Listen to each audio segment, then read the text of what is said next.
Hi, this is Sergeant Betsy Brantner Smith with the National Police Association, and this is the National Police Association podcast.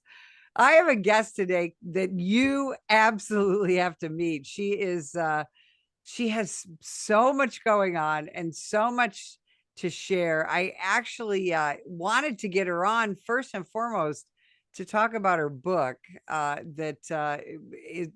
going to find fascinating. But there's so much more to this woman. We actually met years and years and years ago when we were babies. And fortunately, we've reconnected. And now I'm bringing her to you. Annie Schwartz, welcome to the show. Oh, I'm so glad to be here, Betsy. And yeah, that was God, we were baby police people, weren't we? Absolutely. So I was in Illinois, you're in Wisconsin, and Mhm. I did some training up there, Hmm. and you were the PIO, the public information officer. Hmm. And we're going to talk a lot more about that because that's something that's really in the news these days anyway. But first and foremost, I got to ask you, how the heck did you get involved in law enforcement? It's a question I ask all the time, but I absolutely know the answer, and that's that I was an only child. There's no sad story here. I'm just to warn everybody so they don't all of a sudden turn away. It's like, oh God, not another one of these. But I was an only child, so I was always doing stories in my head. My mother bought me Nancy Drew books, so I thought being a detective was about the coolest thing in the world. I liked Nancy, and as time went on, I got just really into TV shows, police procedurals. Adam 12, Dragnet. Those are my era, All the right? reasons I'm a cop. Absolutely, absolutely. And let's not forget, it's cool. And so I loved that idea. I knew that I wasn't brave enough to be an actual police officer. I always knew that. A little bit princessy, so that wasn't gonna work. But I did. I was always interested in telling stories, so I started out as a storyteller. It's really what I'm still doing today. But I started out telling stories for the school paper, writing my own stories, and then by the time I got to college, I went to Missouri, University of Missouri Columbia. They have an amazing J school there, and this is back when there were only three tracks. Now there's probably like 12 or something, but it was TV and radio, print, magazine. You're done. Oh, Yeah. advertising, I think, but those were different kind of kids. Uh, but yeah, it's been a love of mine forever. I've always loved the police since I'm a kid. Grew up in a smaller town. I was born in New York, but grew up after I was 10 years old. Grew up in a very small town in Wisconsin, where you knew all the police officers. And it was that positive experience. I mean, when they started calling it community oriented policing, I said, well, who was it oriented to before? uh, but I just loved it so much. So being a crime reporter just made sense because you got to kind of pull that curtain back and really get into the bones of a story and learn how things come together, learn how the justice system works or doesn't. And that's I talk to a lot of crime reporters, obviously, and that's there's there's two people that are more cynical than cops: police spouses and crime reporters. And you're so right about that because you see the same underbelly, frankly, that law enforcement sees. Mhm. And so you end up at the Milwaukee, Wisconsin police department, huge police department, busy police department, and you end up as the public information officer, which is for folks who don't know that you're the person out there kind of in front of all the cameras, talking about especially cases that are noteworthy in the Mhm. public. And the media wants to know what's going on in their police department, whether it's a major crime, whether it's an officer involved shooting, things like that. And I'll say this: law enforcement has not traditionally done a great job in dealing with the media. There's been a real Say it difficult isn't so, I Betsy. know, right? It's a very love-hate Yeah. relationship. And frankly, back in the 80s and even into the 90s, Hmm. something would happen, and the chief would have the public information officer or whoever, write a press release, and that was kind of it. And then they'd run from the media. Now, you have no choice but to deal with the media, Right. because it's not just three television channels and the newspaper that are the media. So, Anne, before you got involved with the Milwaukee Police Department, you were a reporter, and in 1991, and I think I had just become a sergeant. A case came out of Milwaukee that literally rocked the world, and that was the Jeffrey Dahmer case. And at that time, here you are, you're a young reporter right at the forefront of what would turn out to be one of the probably top 10 most infamous serial killer cases ever, right? Absolutely. Absolutely. And I mean, I'm a nice girl from that nice little town we were talking about before. And, my father had dreams that, I was going to write about Proust or something, and instead, there's the Dahmer book. But no, I was a cub reporter, and I started in 1987. So in those years before the Dahmer case broke, in those 4 years, I went to every single scene you could possibly go to. I did ride alongs. I don't even know if they do those anymore. But I did ride alongs with the cops, and they just thought it was hilarious because they like to bring me in scenes, where I'd see something awful and they were waiting for me to, throw up or scream. And I never did either one of them. I said, oh, that's interesting. So, that wasn't as fun. But I always, there was always a willingness, I believe, that I conveyed to them to tell the story. And it wasn't to tell what I saw, it's to tell it was to educate the public. And I still believe that's the role of a public information officer. You have to teach the public what's going on. You can't just get out and talk about a police involved shooting, which is something that I did recently. You can't just get out and talk about that. You have to kind of teach people. Here's the training officers go through. Here's what they're taught. Because you're always going to have some reporter who's 12 years old who's going to ask you, why didn't you shoot him in the leg? Or why didn't you shoot the gun out of his hand? And so you become really an instructor, an explainer of those things. And I loved that because I was lucky enough in my career to have people that did that for me. There was a female lieutenant who was always really good to me, Nanette Haggerty. And Nan was always good to me, and we worked together a lot. Always did good stories together. And wow, if she doesn't become the police chief in 2004 and called me up and said, I have the craziest idea for you. I love that. So talk about the Dahmer case. Tell Sure. tell people briefly why it's so infamous, and Mhm. what led you to write the book about this case. Mhm. I would love for that to be a really thoughtful answer, but somebody asked me to write a book. I said, you betcha. Uh, that was like almost Minnesotan, wasn't it? You betcha. Uh, but no, you know what? I got a call at about 11:30 at night on a landline. Kids, that's the phone that connects to the wall Google before it. anything else. Google it. Yeah, Google what is a phone.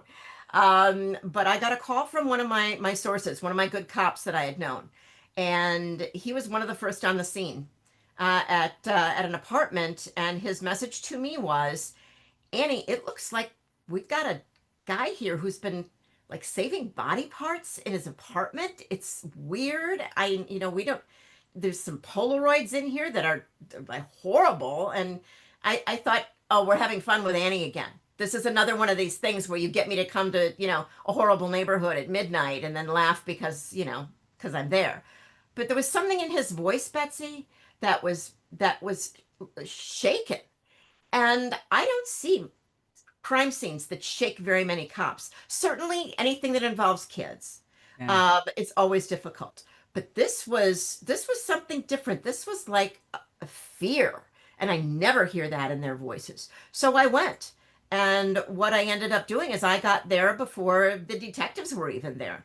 And I didn't, I don't know any better. So I just go walking up the stairs and I stood at the threshold. I never did walk in Dahmer's apartment because that's just not so smart.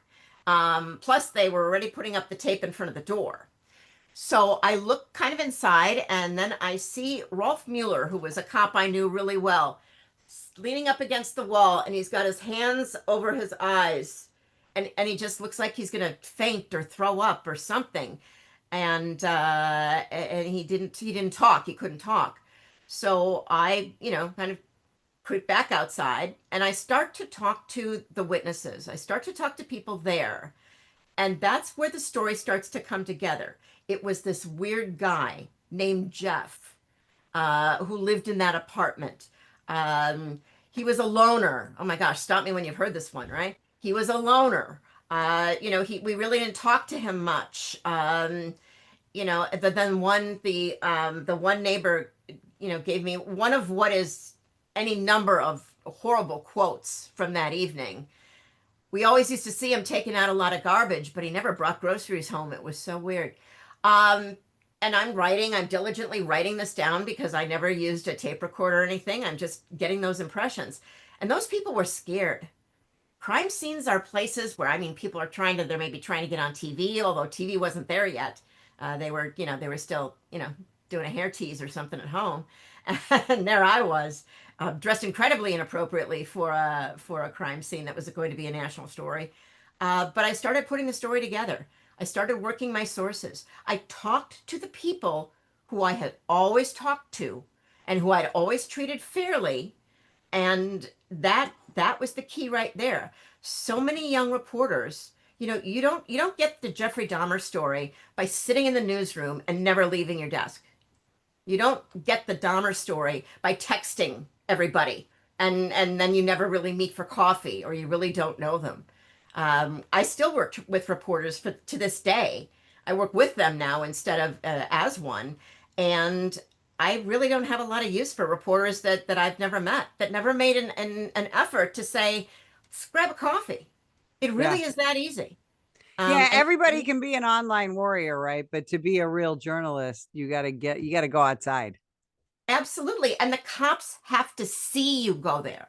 They have to see you come to the scenes. They have to see when I was really getting into the beat, I decided to go. There was a group called the Cigar Babes out at a cigar bar in one of the suburbs in Wisconsin, and I started going there because I wanted to learn all about cigars because this is what the cops are doing at every one of these scenes. Now, what I learned is they're smoking like really nasty, cheap cigars just because the smell is not so terrific. So we got to get rid of that. But I started learning about cigars, and then I started bringing like the enormous handbag full of cigars to these scenes. And then it became like, hey, what do you got today? And I mean, it was just crazy. Pick one of the vices, learn about it, and show up.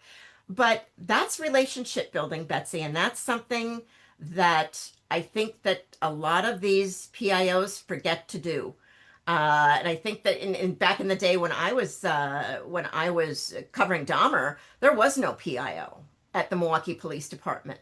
It was a large department, 2,000 sworn, and they had a like the chief's adjutant who was a captain. But what the bottom line was there is it's still somebody who's a cop who's trying to tell the story.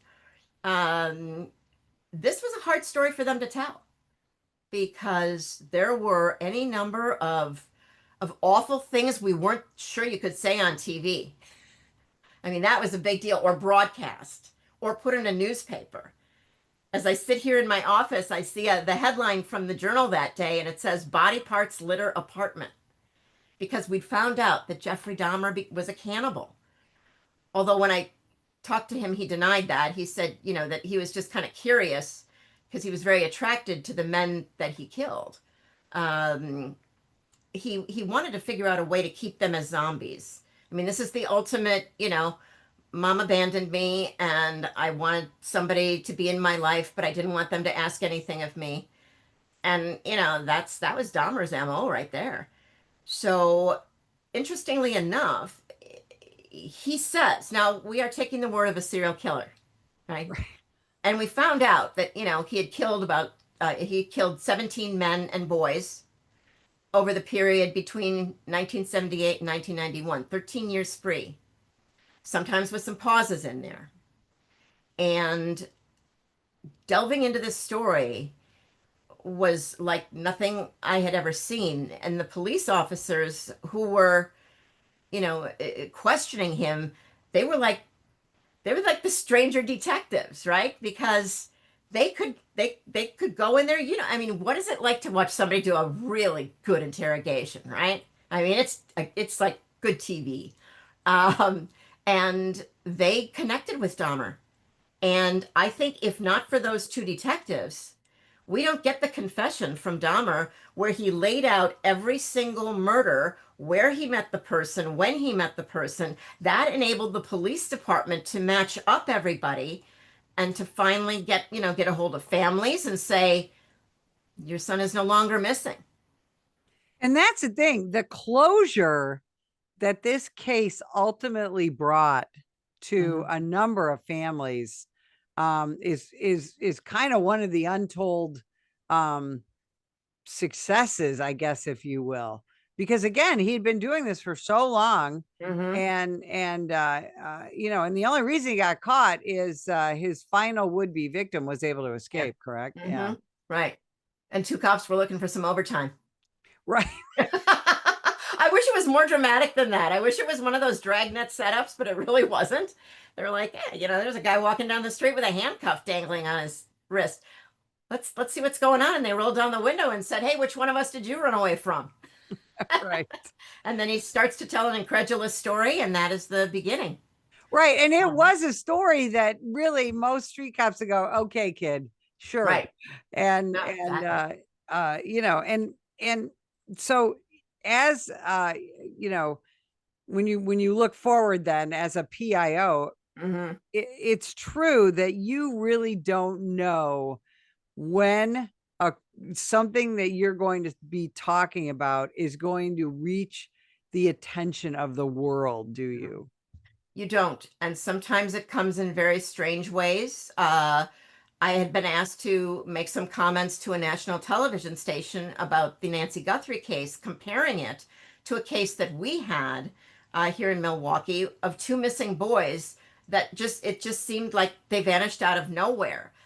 And for 27 days, I was on TV live twice a day. And even when I didn't have anything to update, I know you and I'll talk about that sometime, but even if you got nothing, you do have something. Yeah. Um, and uh, and it's just amazing because you're like, no, no, no, this is Milwaukee.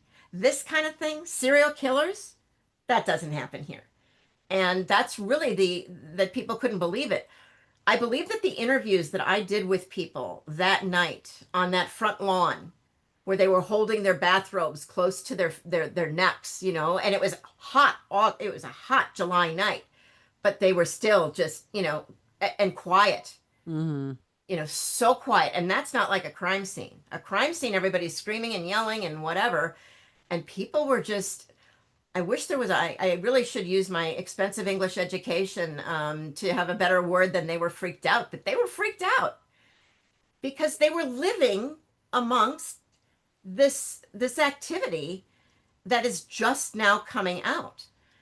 And the interviews I think that the police did that night and that I did that night were the last genuine interviews that those people gave. Because what happens as the days go on is, there was a woman that I had talked to that night, and I went back to see her like a couple days later, and I said, "Hey, Pamela, can we talk about this again? I wanted to. Well, I can't today because I'm going on Oprah." I said, "Okay, then. Well, you go do that." And that was Oh how that boy. story goes. That's how those stories go, Yeah. and that fascinated me. And I think that is what led me to be interested in the other side of sharing public information, which was not just going to get it, but getting it from the source and then figuring out a way to translate it to reporters so they could do a decent story. Because Um, there is an art to that. The oh, being able to communicate what a law enforcement agency knows and needs to share. Uh, and again, like we talked about off camera too, Mhm. it's an art. There's no other way to say it. And if you think about the evolution of police public information, I look at George Floyd as one of the seminal moments in public information because right up until George Floyd, May 25th, 2020, that was the last time I think the public, or I should say, reporters, took a press release that we wrote about an officer involved incident and pretty much printed it the way it was. That is the last time, because all of a sudden, no, we're asking more questions. Mhm. We don't believe it. We want to hear more. There were deaths in custody, and the blame game started right away. Now the blame game starts pretty early, but this really started early. Mhm. And I never felt that the police were doing a very good job, not of defending themselves, but of getting out there and saying, "Hey, let me just tell you how this works." You know, you're And taught to take, if yeah. if we don't get the information out there, law enforcement, Hmm. so their information's gonna come, right? Oh, absolutely. I mean, that's when you get the, I mean, I've seen it. I've been part of it. I was part of the department when, people would show up when we had missing people. They'd show up with like the family dog and they're like, Fido can smell, missing people and the psychics and everybody. But the thing I learned about that, and I learned that the hard way, was that if you don't have the person in custody and you haven't found the person you're looking for, then you have to take anybody's help who offers it. Because then the next crappy story you're going to get is that person going to the media and saying, "Hey, I offered to have Rover go and, and do some bloodhound kind of stuff." I mean, it'd be like the oldest, mangiest dog. I mean, like the half dead, but you have to let people help. Mhm. And I learned that the hard way Well, because, and people get invested, especially now. oh, yeah. True crime is the biggest genre in podcasts, right? And people really get invested. Absolutely. Because people, it's the number one procedural on television. It's the number one genre. Um, it's funny because my book came out at first in 1992, and the first book only took you through the trial, and then the book ends where Dahmer's walking, out of the courtroom, saying, goodbye, and that's it. Of course, as we learn, don't want to spoil the ending for anybody, but as we learn, he gets murdered in prison, and then there's a whole story with that, and then all of a sudden, and I got to tell you, I mean, I was bummed that I wrote about Jeffrey Dahmer in that first book, not and I didn't come up with Harry Potter because that would have been different, that would have been better, but I didn't. I sold like 11 books or so. I knew everybody who bought a book that first go round. And then when Hachette, the publisher, approached me in 2021, I had written a magazine piece about, now we're coming up on the 30th anniversary, if you want to call it an anniversary of this case, um, lessons learned.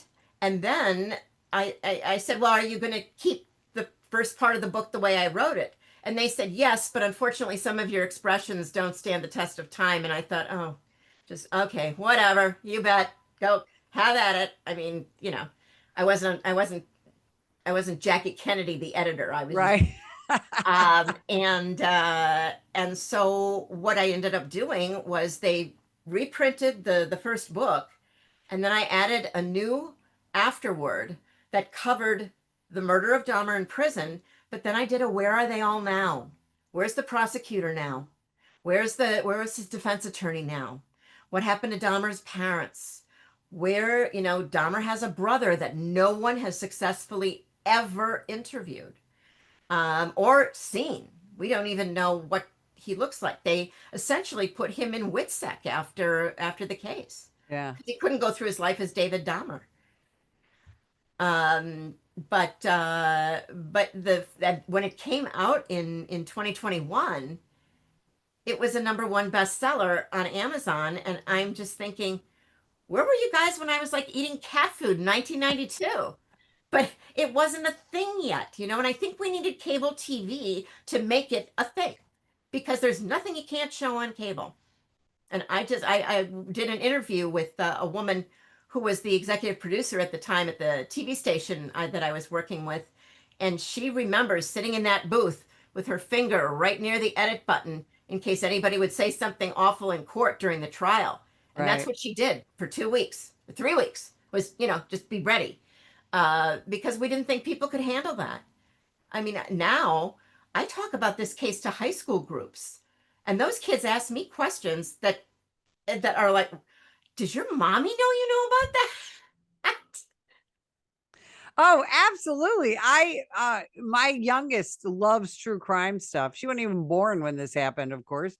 And but she's fascinated with this case. So many people are fascinated with this case. And again, I put it at the top 20 of all serial killers that Absolutely. that we, and maybe even more, because it was, and it was so shocking, Yes. uh not just to the country, but really, again, to the world. And really, there are very few people that you talk to of almost any age, of over the age of 25, where you say Jeffrey Dahmer and they don't know what you're talking about. I mean, Mhm. everybody knows about it. And I think that's why the book has been so successful, and why Thank you. you are so successful too, because you go out there now and you teach how to talk to the media, because you have seen, again, you have really seen this whole Mhm. evolution of the media itself, law enforcement dealing with the media, and then with social media, you add that on top, Oh my gosh, and it you've should been be there for all of anti-social it. media, but Yeah, I mean, that's the thing. The whole adding social media to this has really, there's the good and bad of all that, but of course. that's another reason why I think just interest in the Dahmer case Yeah, um has peaked again it did. because of all the podcasts and all that stuff. And then all of a sudden, some guy in Hollywood says, "Hey, that's a good book. That's a good story. I think I'm going to tell that on Netflix." Right. And yeah, I'll spoil the ending for you. No, I didn't. I didn't get a dollar from him. But that's what happens when you write about something in the public domain. There's another Yeah. lesson learned. Check. But Ryan Murphy, of course, did the Netflix movie about it, and made his. He says very openly that his goal was to make Dahmer an understandable character to the public. Well, that was never my goal. I didn't, I mean, we want to know why, but that series created what is truly an incorrect narrative. It came out about, I think, 6 months after my book did, Hmm. and or they started working on it about 6 months after the book. And what I ended up finding out was, I thought, okay, how am I going to do this? I'm not going to, fight with a guy who's got $100 million deal with Netflix. So what I did is I said, this is the perfect companion piece. This book is the perfect companion piece to that series, because you can Hmm. watch the series because it is entertainment. If that's your, hey, if that's your kind of entertainment, it's okay. And then you should read the book to see what actually happened, Right. because it shouldn't shock anybody to know that there were dramatizations and that there were embellishments. There were, outright untruths. Yeah. And it also, let's be honest, it was a very negative portrayal of the police. Yes. And I Which is did not not untypical of so many of the crime docudramas that know. streaming networks do. But Betsy, when I talk about this case around the country, there is something that I always, always talk about. And that is the fact that, as everybody knows by now, there were two officers that responded to Dahmer's apartment several months before, 3 months before he was discovered. And because he had taken a Laotian boy home with him. Remember, he doesn't abduct anybody, they all Hmm. go willingly. Right. And that's a hard thing to say, because when you say that out loud, people go, "Oh, so you're saying they deserved it?" It's like, Right. no, we're just giving you context for how this thing happened. Hmm. Yeah. And these two officers were vilified. They had death threats. What happened is Dahmer gave a very plausible explanation for why that kid had run out of his apartment and went running naked up the alley. Right. He said, yeah, he said, that's my boyfriend. He drinks too much. He doesn't speak English, which is why you can't understand him. Well, no, the reason you can't understand him is because Dahmer had already drilled a hole in the top of his head and was getting ready to put muriatic acid in there to Right. try and create a zombie. Yeah. And so these two officers believed Dahmer. They saw Polaroids of Connor Exanthosymphone, the boy, who was in very sexualized positions, both naked and with underwear on in the apartment.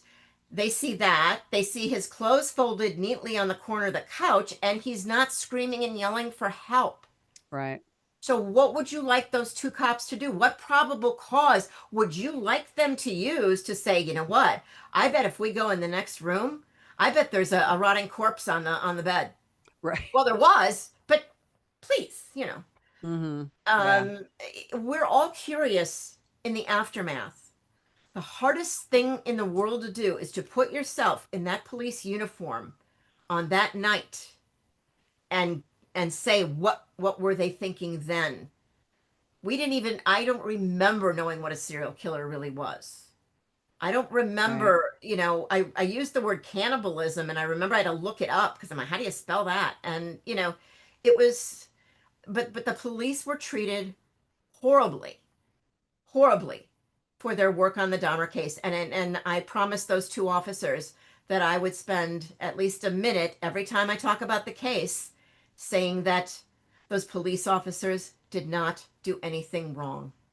Absolutely. Absolutely. And I'm so glad that you're doing that. You're talking about it, and you're going around the country talking about this case and trying to train agencies better. Where can people find you? Find the book, because boy, you got to read this book.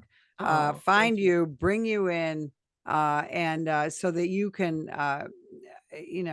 you can continue to help train people how to do this right.